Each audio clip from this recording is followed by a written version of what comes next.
Hi, and thanks again for joining us as we continue our conversation about cutover planning. I'm Lindsay Hudson, the Director of Operations Projects here at Nordic, and I'm joined by Jes Norman, one of our fantastic Willow pharmacy consultants.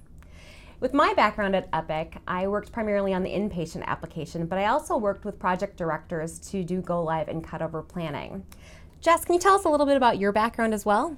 Yeah, thanks again for having me. I also worked at Epic. I was primarily on the Willow inpatient app, but I also was a project director as well. So I kind of have best of both world experience when it comes to cutover.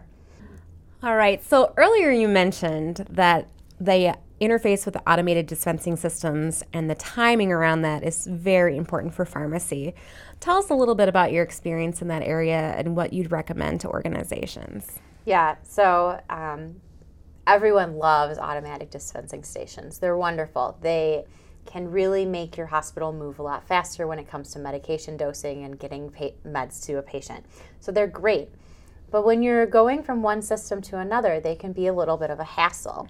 There's a lot of questions that come behind it. And I think the biggest question is, are we going to keep the same identity IDs or are we not? So a quick overview, because you gave me that glazed dough look, is that the identity IDs tell the automatic dispensing system that the Tylenol in my drawer is the same Tylenol that the pharmacist entered in Epic. Okay. And that's how it talks to each other. So the easiest thing to do is to keep the same ADS IDs. So we say that currently in your legacy system, Tylenol is ABC, and in Epic it's going to be ABC as well. That's the easiest possible scenario. Now, there's a lot of reasons why that doesn't actually work out. There are some naming conventions that are used in legacy systems that don't play as well in the Epic environment as maybe we would want them to. So that may be a reason why you would change your ADS IDs.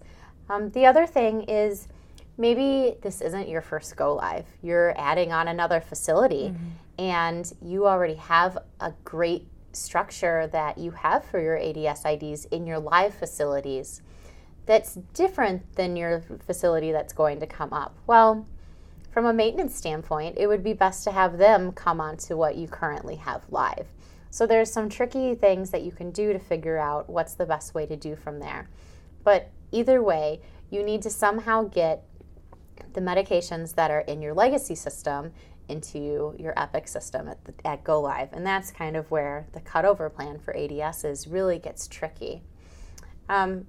We'll take a step to a side and we'll just talk about, that latter problem. So I'm bringing up a second hospital and they don't have the same ADS IDs. And what am I going to do? And that's where the planning beforehand and really making a good crosswalk, which allows you to say that, yep, in my legacy system, Tylenol is ABC. But in Epic, Tylenol is 1, 2, 3, and I want it to be 1, 2, 3. So working with your ADS vendor, you can create a crosswalk, and then when you go to do all of your order conversion, you actually can be entering the same orders and be sending that information to both of those numbers. So your legacy system can still be getting that number, and your new system of Epic, which is going to be going live, can be getting that number. And that works out really great because then at that point, when that goes up and goes live, which is generally a few hours before your go live instant, your nurses and your other care providers instantly have access to all of the medications that are on that patient's profile and are available for them in the ADS, and there's not really any hiccup in quality of care or ease of access of care. Unfortunately, it doesn't always happen that way. So there may be reasons why you can't do a crosswalk that is live at the time of your cutover. So you may need to enter your orders and then do all the conversion.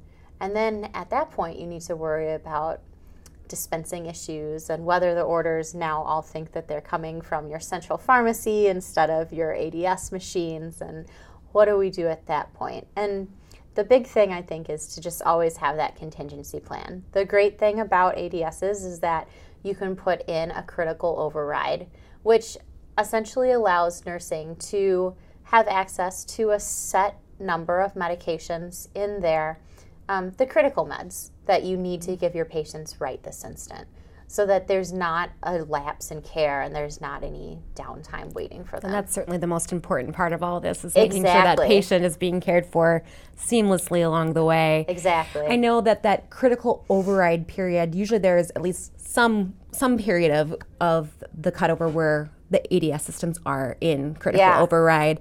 How do you minimize how long you're in that period, and what are some of the key considerations along the way? That's a really great question.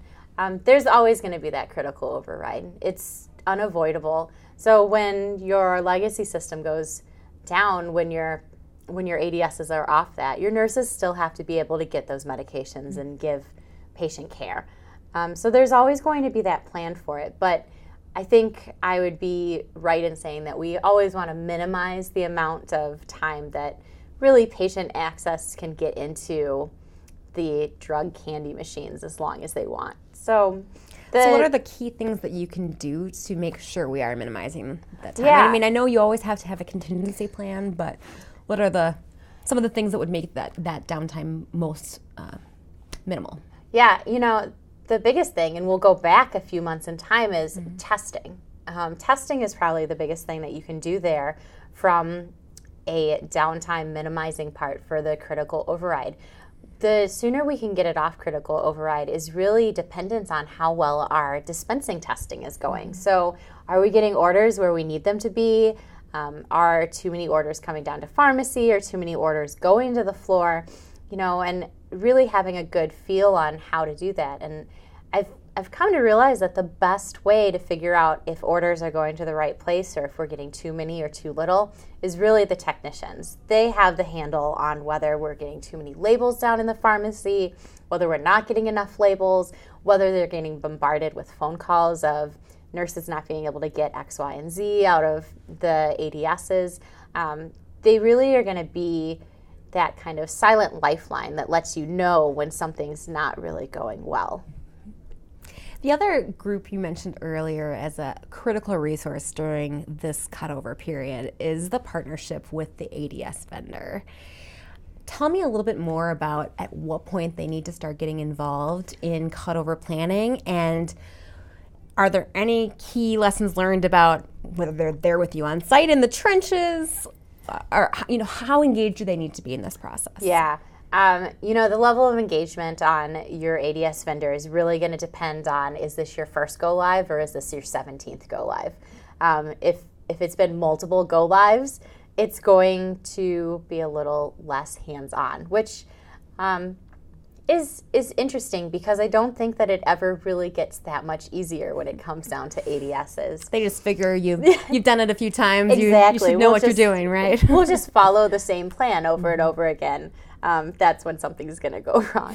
So I think the big thing, again, I like to involve my vendor, especially during the testing phase. I like to get them in quick and make sure that not only is my testing working out, but is their testing working out? Is my dispensing working? Especially if we go back and we think about that crosswalk. So if we're going to be doing a cutover where we are changing ADS IDs at the cutover instant, we really need to be testing that multiple times beforehand, which leads into those dry runs. It would be great to have an ADS vendor on site for the dry runs or on a phone call for the dry runs. I haven't had that very often. They're really busy and they have a lot of things going on as well. But I definitely like having them available the night of cutover, whether that's in the command center with you and able to troubleshoot things right then and there, or really more usually an open call line. So my last few sites that we've helped with, they worked with their vendor and they had just an open conference line and we both called into it. And then if anyone needed anything, you picked up the phone and you said, hey, something's not going right on 3 West. Mm-hmm. That machine doesn't seem to be putting over everything? Can you do a new patient load on it? That's great. What other lessons learned have you had regarding ADS at Cutover? Anything that we haven't covered yet that you want to make sure we discuss? I think the only other thing is always expect that unexpected when it comes to the ADS. The one time that we didn't expect that was the time that all of our orders went to the ADS and nothing came down to the central pharmacy. And we couldn't figure out what was going on. Well, did the go live actually start? Exactly. What ended up happening was there was an issue with the import file, and someone had accidentally imported in the central pharmacy list into every single ADS. Wow. And so talk about ADS overload. yeah, which would be great if they had all those medications in the ADS. Unfortunately, half of them weren't loaded, and we had no idea what was going on. So it was a quick fix. It was something really easy where you wiped out the list and you did a new pocket load over it. But that's one of those things to look out for, especially if you're doing an ID conversion at the time of go live, because you might be playing around with what can you do before your full pocket load to make sure that there's meds in the ADSs so that dispensing is easy. But yeah, at least it was something that was easy to fix.